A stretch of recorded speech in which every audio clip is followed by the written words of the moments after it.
everyone. It's Marissa Lachlan from Joanne's Place here, and you're listening to the Wellness on Purpose podcast.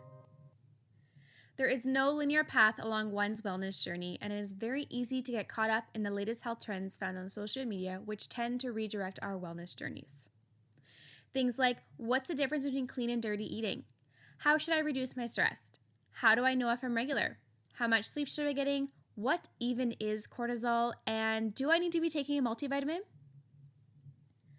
There is so much information being released in the wellness industry on and offline, and it can be very challenging to not jump on every bandwagon we read about.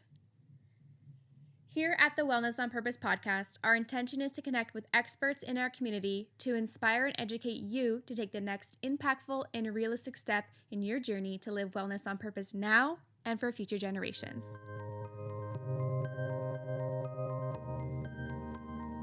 Hey guys, welcome back. On today's episode, we're going to slow things down with Emma, who is the owner of Bloom Health Massage Therapy and Wellness Clinic, which is a new, beautiful clinic here in Peterborough. And at this clinic and in Emma's practice, she really thinks it's important for people to slow things down, listen to their body, and understand what the body needs when it needs it. So tune in for the rest of this episode and understand how she implements that into her practice. Hello, Emma. Welcome to the Wellness on Purpose podcast. Thanks for being here today. You're welcome. So we'll just jump right into it. I want you just to start by telling us a little bit about yourself, what you do, what your wellness passion is. Okay, I am a registered massage therapist. I currently work at Bloom Health. That is my clinic that I opened in May of this year, 2019. And where is that located? It's at 597 Monaghan, so Monaghan South, right by Kenner High School. Okay, yep. Yeah. I've been a massage therapist for 5 years now, going on 6 years. In that time I've done a few additional courses. I have my contemporary medical acupuncture. That was the first course I did after school. And then I did my fascial stretch. I have cosmetic acupuncture. I've got dynamic taping. I've got cupping therapy. I think that's it. Maybe. Yeah. So where did you go to school for a massage therapist? In town. At the time it was called Trillium. I think it's called Oxford now. Okay. Peterborough Square.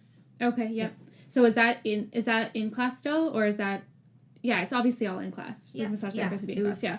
A compressed program at the time because I've previously done post-secondary. I was at Western and I took health sci, and so I wasn't interested in the experience as much as just getting the education under my belt. So at the time they had a really good compressed program, but I think Fleming has a program like that now too. Yeah. Where you don't take your summers off and you just So is it 1 year or 2 years?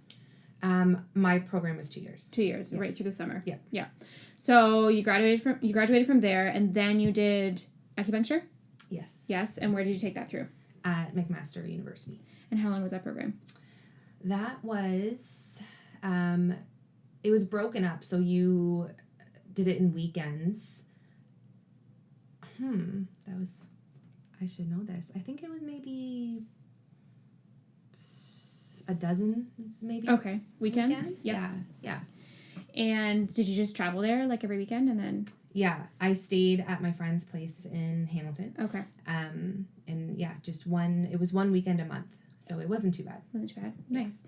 And why acupuncture after massage therapist? Did you just see that there was a need for it, or? I do see that there's a need for it now, but at the time, I was just interested in getting more tools in my tool belt kind of thing.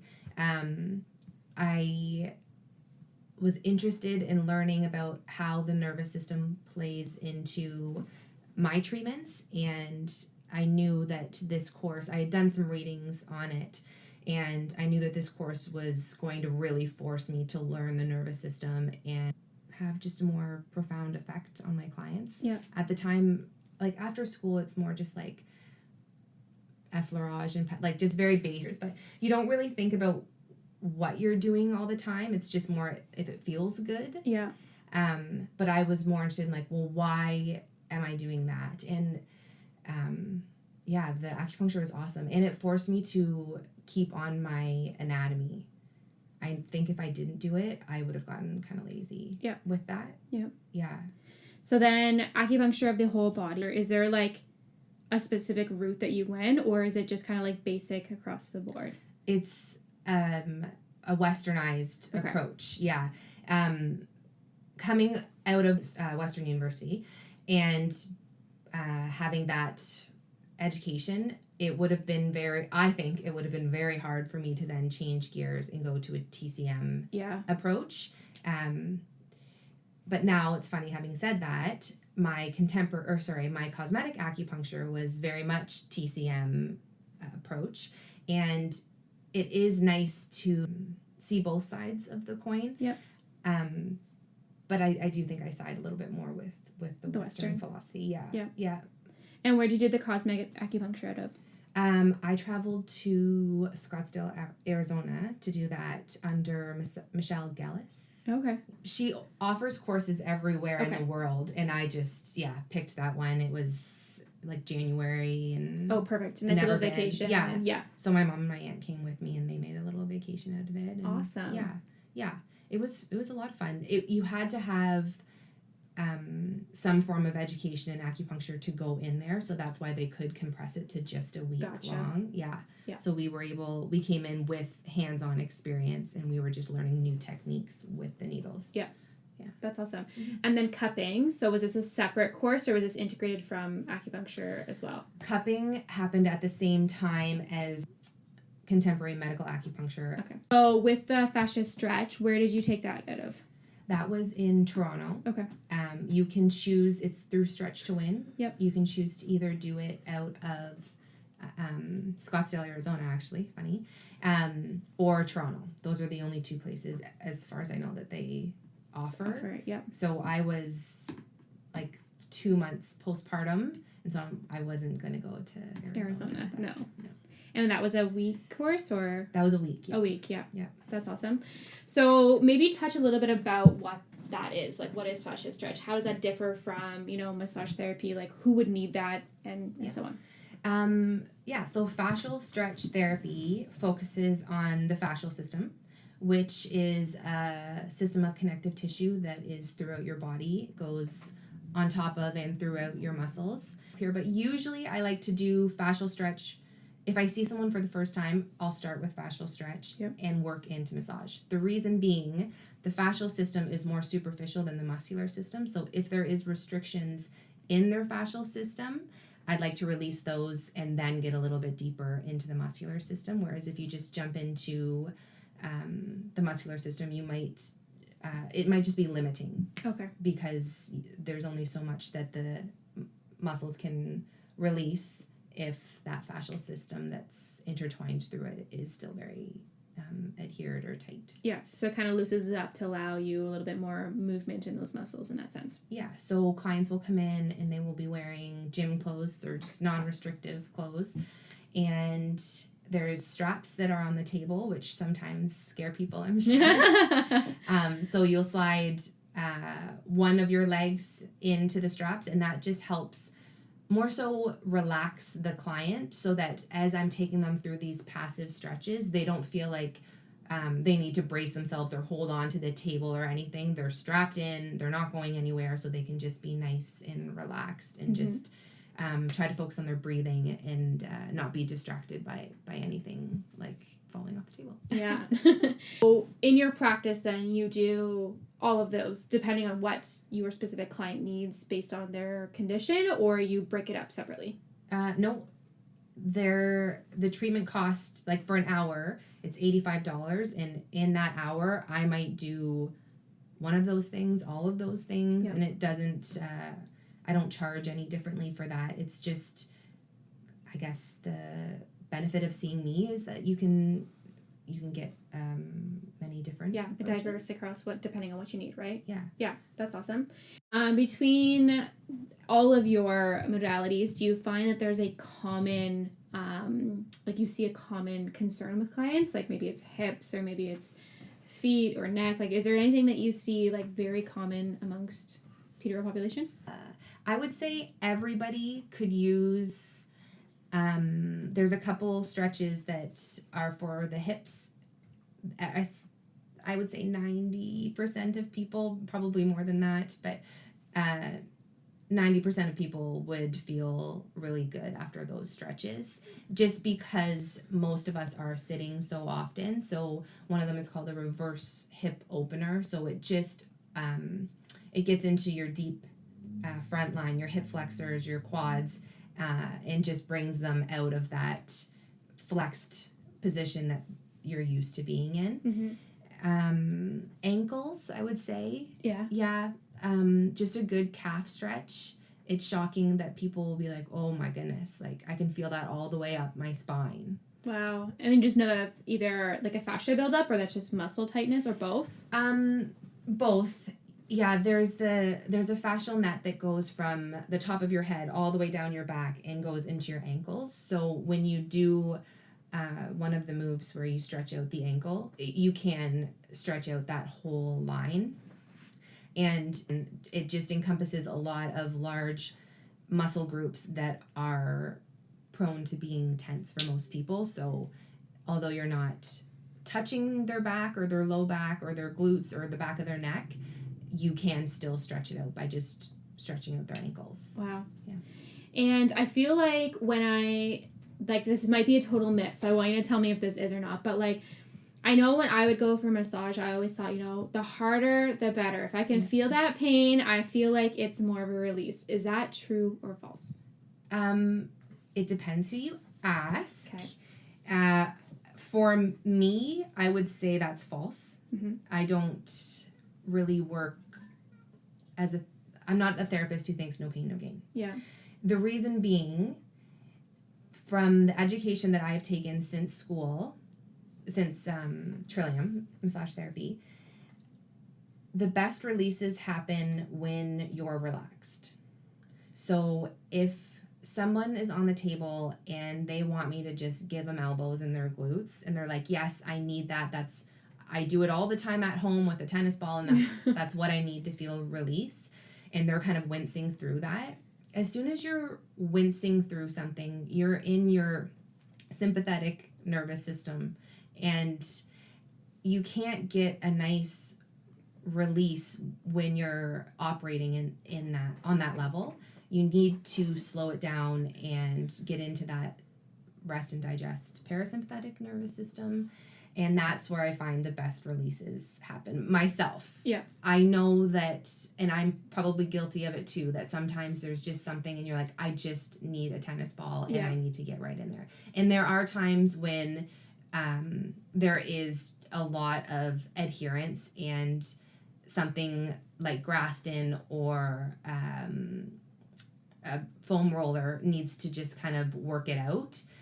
But I guess false would be my answer. Yeah. I feel like it always is. Like, I think what you said was right too about, well, at least some things feel so good with that release, with that pressure, but sometimes it's there's not actually a release long term with that, right? Yeah, I think more so it's just a distraction. You're so used to this nagging pain that you just want to feel a different kind of pain. So in your head, you're like, yeah, that feels better just because it's a temporary relief from that other pain. Yeah. But it's not actually helping anything. No.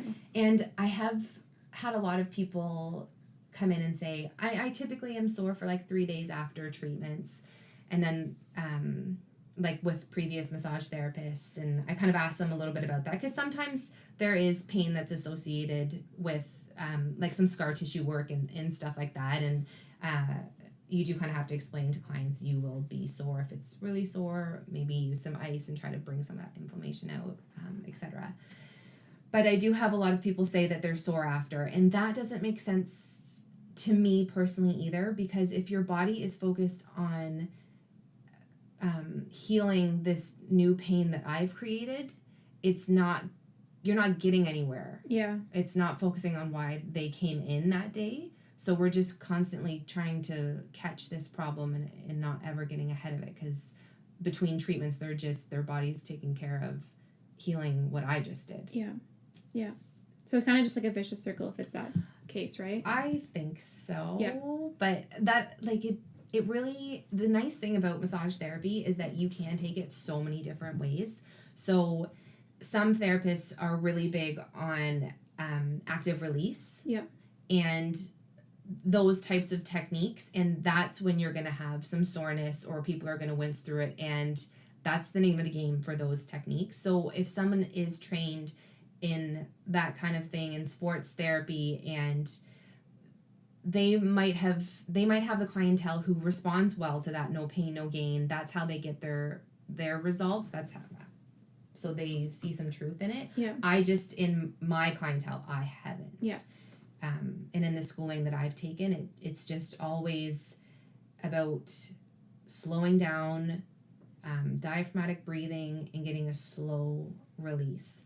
And sometimes it's hard to explain to clients when they come in and you spend most of the time working on breathing or just doing circumduction or like range of motion on their joints, and they're probably like, oh, what the hell, like, yeah, that didn't do anything. But really, if I can take a limb and get you to be completely relaxed and take it in whatever direction I need to, that means that your nervous system is in that parasympathetic zone that we talked about, and you're now allowing healing to happen so much better in your body. There's a lot of time I've found, I was just talking with a colleague actually, I'm seeing a lot of people come in and it takes so long to get them to just relax their body, to relax and give me all the weight of their head or their arm or their leg. They're just constantly in that jacked up sympathetic nervous system zone. And it's kind of no wonder why healing's not happening in their bodies. Yeah. Because they're in that fight or flight. That's not when your body gets to slow down and heal itself. That's when your body's like ready to attack and fight a bear or something like that. Yeah. And then you just get more stress, and when the stress comes, more inflammation happens, right? Yeah. And then it's harder to even have a remote little bit of healing happening. Right. Yeah. So in that case, if that's like primarily what you're seeing right now in your practice is just people having a hard time relaxing and actually getting the full benefit of a treatment, like what are you telling people to get to that point of relaxation? Unplug. Yeah.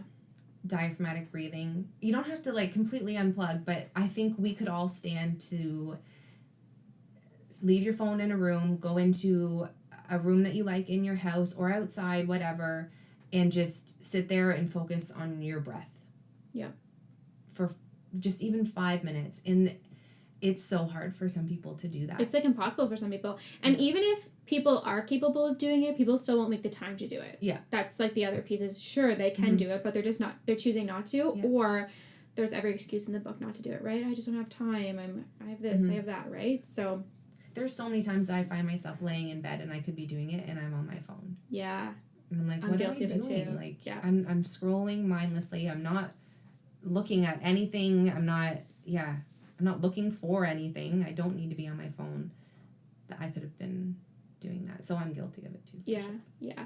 What would you say your wellness routine is like from day in to day out? Working out is huge for me. Yeah. If I go a week without working out, I'm not myself. So what kind of workout do you prefer to do? Exactly the opposite of what I just said. It's not relaxing at all. Yeah. I really like full tilt. Okay, so cycling. Yes. Yeah. Just the mindless, you can go in for 45 minutes and you can work your butt off and you don't have to think about, I'm going to work arms today, I'm going to work legs today. Like, you just show up, get on the bike, and it's guaranteed you're going to get a good workout. And the music is too loud for me to be in my head. Yeah. The class is too hard that I can't think about crap that happened that day. And that is my meditation. Yeah. Yeah. So how often do you cycle? Not as much as I would like to. It's hard. My partner travels a lot, and we have a little boy. So a lot of the time, classes just don't line up with my schedule. Yeah.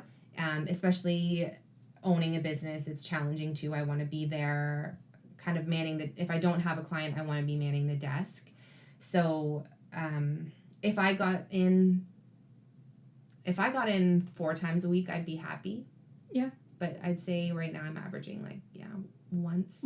Yeah. Yeah. Yep. And if I can't make it to cycle, the summer is nice to I can toss my little guy in the stroller, and we live right close to Jackson's Creek, so I can just go for a run. That's nice too. That's awesome. Yeah. Is there any other type of exercise that you've found that's been really helpful for your wellness journey aside from spin? I did the Mom Fit class at CrossFit after I had my little guy, and that was really important because I did not give enough credit to how much your core is involved with movements. And if I had gone back, I did CrossFit beforehand. If I had gone right back into CrossFit, I probably would have hurt myself for sure. My good friend Shayna, she runs that class, and she's done a lot of education. Aside from her nursing, she's very knowledgeable on core strength and pelvic floor health, and listening to her and doing her classes was really helpful to me, and I took that even to full tilt as well. And I'm thankful I did, because if you don't engage your core, again, you're gonna hurt yourself for sure. And that's for anyone, like not just after or before pregnancy. No, that's just for everybody. The core is such an important piece of every like stability, strength, all of that, right? I had no idea. Yeah. When I was doing her class at CFK, and I would do the simplest movement, and I'm like, she's like, okay, do that again, but do it this way. Yeah. And I'm like, holy crap, that it's 100 times harder. And she's like, well, that's how you're supposed to be doing it. And I'm like, oh my gosh, I've been working out wrong like my whole life. Yeah. I've been squatting wrong my whole life. Yeah. And you're like, what have I done up to this point? Like, how do I have a functioning body at this point? Exactly. Yeah. That's awesome. Is there any other pieces to your daily routine aside from working out that are part of your wellness journey that helps you stay healthy? Probably just in the morning, with the little guy, I don't have a lot of time to make food. And if I'm going into work, I don't have a lot of time to eat food. So I'll make a smoothie and throw as much crap in there as possible. Yeah. And that is key for me. I'll usually make 2 smoothies and drink one and then bring one to work. If I didn't, I'd be dragging my butt. Yeah. Dragging my butt at like 1 o'clock, because it's a very physical job, and then I'd be half-assing treatments. So that's key. Yeah. Smoothies are so easy to put everything in, but also it requires such minimal digestion, and when you're in like a go state, even if that's your natural day in and day out task for work, that's a stress in your body, and when you have that stress, then you can't fully digest. So smoothies are awesome if you're busy and on the go, because it requires such less digestion than actually eating a full like salad or something like that, right? And it's just it's mindless, it's easy. That's awesome. And with your practice, so I mean, you're a registered massage therapist, acupuncture, you do all those other modalities, but how do you find it possible owning your own business? Like, how do you find that work-life balance between like not bringing that work home, or do you have that? Like, I know I don't. I definitely have no work-life balance whatsoever. I can fully admit that, but I'm also okay with that. But some people are really good at it, and what are your thoughts on that? I think I'm okay at it. The 2 girls that work at Bloom with me, I don't have to babysit them or anything like that. Like they're very self-sufficient. They're great massage therapists, so that is very helpful. If I had people working there who were like calling in sick, or I don't know, not showing up to work, do people do that? I don't know. Just things like that. I would be so stressed. So having good, I don't want to say employees, this is just where they have a room. But having, I'll say, employees work there is definitely a bonus to have that. Yeah, for sure. I don't, everything's done, like my booking system's online. People are pretty self-sufficient, so I don't find that hard. The hard part for me is the social media.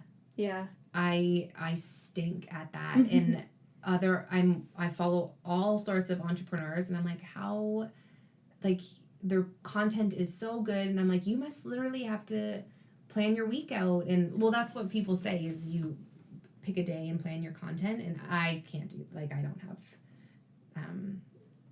that day available to really... Well, I just don't have, like, the know-how. Like, I wouldn't know what to post. What people... I'm very nervous about, like, annoying people. Yeah. Like, do people want to hear this? Yeah. I'm just very... I'm a neophyte about it. Like, I don't know. The answer to that is they definitely want to hear from you. Like, it's really... Like, when I first started on social media, I was like...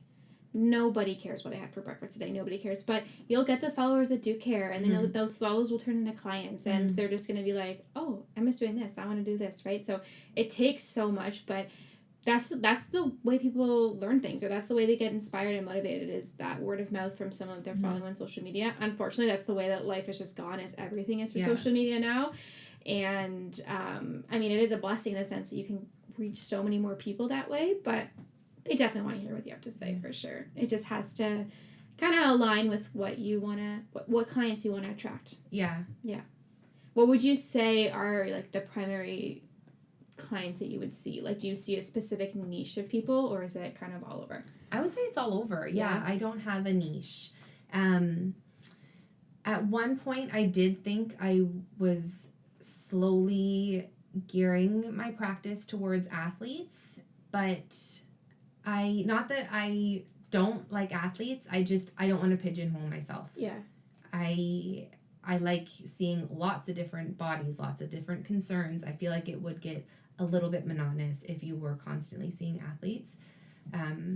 They are very hard on their bodies. Yes. And they, a lot of the time, can't take the breaks that you are recommending that they need. So, and I get that, but to have that day in, day out, I feel like I would start feeling like, well, what am I doing? Like, no one's listening to me. Like, I'm just treating every injury as it comes in. I'm not preventing it. Like, we're not working on a treatment plan.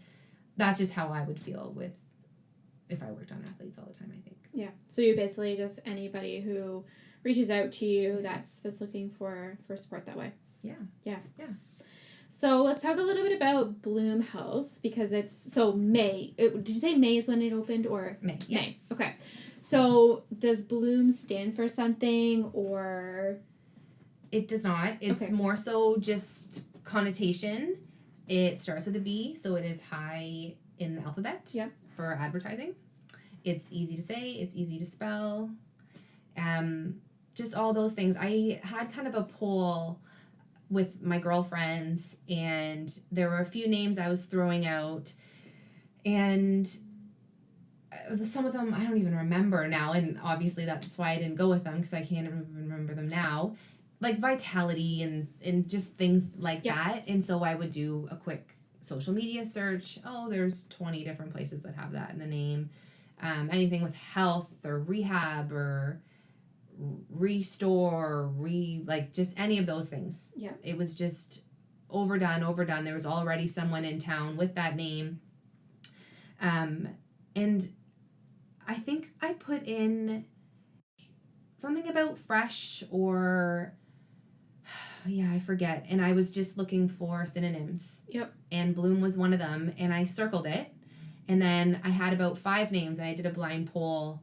Or not a blind poll, I did a private poll with my girlfriends on Instagram, and almost unanimously everyone said Bloom. Yeah. They were just like, it's good. I remember it, easy to say, easy, like all those things I just said. And so it was just easy. But it's funny because since I've done that, for a while we didn't have, on the front window it says Massage Therapy and Wellness Clinic. And we didn't have that for a while, and I had a kid come up. I don't know if he was like a high school student or what, or he was just being a smart ass, but he thought it was like a medical marijuana dispensary. And I didn't think about that, Bloom Health, and I was like, oh, I guess maybe, but sorry. Nope. No, and don't tell your friends. Not here. That's awesome. I think, like, I love the name. I think it speaks to like I've been into Bloom. I think everything lines up with your brand. And what's great is with the name, you don't put a cap on what you offer. Like Bloom Health is a health and wellness studio, right? It's not one thing. It's not a rehab. It's not an like just for athletes. It keeps that umbrella open for you guys, right? So I was a little bit nervous that it was a little bit feminine. Okay, yeah. And so when I was designing the space, I made sure that I had that in mind. Yes, okay. So, well, you've seen it. There's a lot of blacks. There's a lot of wood. Yeah. It's gorgeous. Yeah, it's just not... it's not like you're walking into, like, pink and flowers and blooming everywhere or anything like that. Yeah. I did do, like, a greenery wall, but I made sure it wasn't flowers. Yeah. Exactly. Yeah, it was greens, so... It targets everyone, which is great. Yeah, just... the same, like what I said before, I treat everybody, and I didn't want anyone to walk in and be like, oh, is this like a women's place? Or is this like an athlete's place? Like, I don't really belong here. Or I don't know. I've had some people, because we're really close, we're right beside a restaurant, and they do have an older clientele. Yeah. And so a lot of people will come in, they'll be like, do you treat old people like me? Like, yes, of course. What do you see in the future for Bloom Health? Do you see like any more specialties being offered out of there? Is that something you could even predict at this point, or future education for you, or? Yes, I'm always taking education, I feel like. So I'm taking craniosacral therapy next month, actually. Wow. Yeah. Where are you taking that? With Raviender. In Peterborough? Yeah. Yes, okay. Yeah. So that will be 1 weekend a month, just like the acupuncture, and I think it's for 6 months. So I'll be done in the spring, and then I'm thinking I might want to do some extra education with the lymphatic system. Yeah. I'm just finding more and more in this toxic world we live in that people need to reset their lymphatic system. Yeah. So that's what's in store for me, and that's another reason why, like you said, Bloom Health, because I don't know where I'm even gonna go with my stuff. I know that I like health and wellness, and I don't think that I'll ever go too far from massage therapy. Yeah. Because I just really do like it, but for other modalities, I don't know what I'm pretty open-minded. Yeah. Just as long as it's in the health and wellness umbrella. Yeah. Yeah. Yeah. I'm pretty open. Yeah, that's awesome. So I know that you shop at Joanne's Place. So would you say that there's one tried and true product that you use on a regular basis, or that you recommend to people, or that you love? Yeah. You posted it in one of your stories on Instagram, and I was looking for a new protein powder, so I started using the Garden of Life Sport. I don't know if I had it as a smoothie at the new location on Lansdowne, or if I got it and then had it in the smoothie. Yeah. But now I make that smoothie. I don't know what it's called, the chocolate one. Oh, yeah, El Choco one. Yeah, that one's good. That's pretty much what I make every day. Yeah. So it doesn't even feel like it's healthy, but I do like that it has a large amount of protein. Yep. And the BCAAs. Yeah, for the recovery and healing, right? Yeah. And the glutamine in there for the gut and the muscle recovery for that too. Yeah, that's a really good one. I think there's antioxidants in it too. Yeah, I think there's some antioxidants. Probiotics too. Probiotics. Yeah, it's again, it's got everything. So I don't have to think about it. No, yeah. And you do the plant-based one or the whey one? I do the plant-based one. Yeah. I think I have I know at one point I had a sensitivity to whey. Okay. And it resulted in like a terrible rash like on my like jaw and like neck, and I am just terrified to chance it. I think I was having like a whey shake every day, maybe even twice a day when this happened. So I'm sure just too much of a good thing. Yeah. It was just too much, but it took so long to get like to heal that really? I'm not ever gonna do that again. Yeah. So it's not worth it. It tastes fine. The plant tastes fine. So yeah. That's awesome. That's good.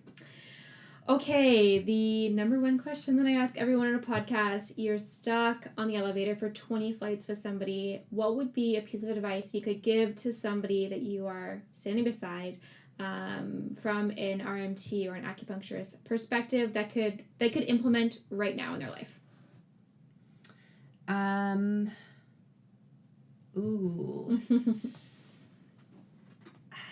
Something that they could implement in their life. Posture, probably. Yeah. Yeah. As we all sit back and roll Yeah. our shoulders. I just readjust. I think forward head carriage is probably the biggest issue. So tucking your chin in, and a lot of people will need someone to take a photo of them, what they think is in alignment, because I guarantee you think that you have like a double chin and you're like, there's no way this is natural, and it probably is your alignment. And so you need to know how that feels to correct when you're not in front of a mirror on your own. But so many times I'm driving around and you see people that like they could lick their steering wheel, like they're right there. So bringing your head back and having it articulate with the back of like the headrest. And even when I correct it, it's funny when you correct it and you're like, crap, I haven't sat like that all day. Like, because you just know, you're like, my head's never been in this space for like the last, if you're driving for a long time, like 4 hours. Yeah. And then I just, it feels like crap. I'd say posture. Yeah. Forward head carriage and carrying your weight through both hips, like balancing through both hips, constantly. I'm no angel. This is probably, I'd say my head carriage is okay, but the hip thing, I'll like pop out my hip and put all my weight usually on my right hip. Yeah, I do that a lot when I'm driving. I don't even notice it. Or, like, I'll put, like, one leg so bad, but I'll put, like, one leg Apple driving, which is, like... a lot of people do that. It's so bad. But then you're constantly on the one hip. And if you drive a lot, like, I drive a lot so much, and I'm like, oh, my goodness. It's, like, wear and tear, really, right? So then, like, I would think, if someone comes in and they say that, and it's always the same hip, and your body's doing that, like, your brain is telling your body, like, bring that hip in, that I would go right to your hip flexor. Yeah. Because in my train of thought would be that hip flexor is trying to retract itself back because it's not used to being lengthened, and it doesn't like that. So it has nothing to do with just being like comfortable and casual. It's more like a psychological piece. Well, your body it chooses the path of least resistance. That's true. Yeah. It will go into that any position, right? Yeah. That pattern that you've created. So if you're used to sitting all the time, your body will hunch itself into that position without you even thinking about it.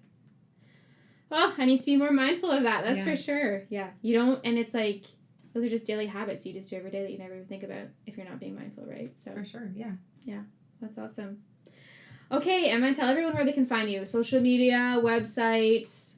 We talked about the location already. We'll tag all this in the show notes as well, but give some people some feedback on where they can get you. Yeah. Bloom has an Instagram page, Bloom Health PTBO, and that's also our website, bloomhealthptbo.ca. And we have a Facebook page. I'm not as good on that because I don't have Facebook on my phone, so I really only... You're a champ. How do you do that? I've got Instagram on my phone, and that's enough. I had to get rid of one, for that work-life balance. I had to get rid of one, and I do feel like we reach a lot more people on Instagram. Yeah, for sure. Yeah. Yeah. So we do have a Facebook page. It's just, it doesn't get updated as much, and that's shame on me. I'll get on that. It'll improve. Yeah. That's awesome. Yeah. Well, thank you so much for coming today, Emma. I look forward to everyone hearing this podcast. Yes, thank you. Yeah. Thanks again, Emma, for joining us today. And thanks to you guys for listening to this episode. Make sure you go follow Emma and Bloom Health on social media platforms, especially Instagram. Give her some love. Book your next appointment. You will not be disappointed. And please like, review, subscribe, comments, leave us any feedback that you want to. And we hope that you are inspired to live wellness on purpose now and for future generations.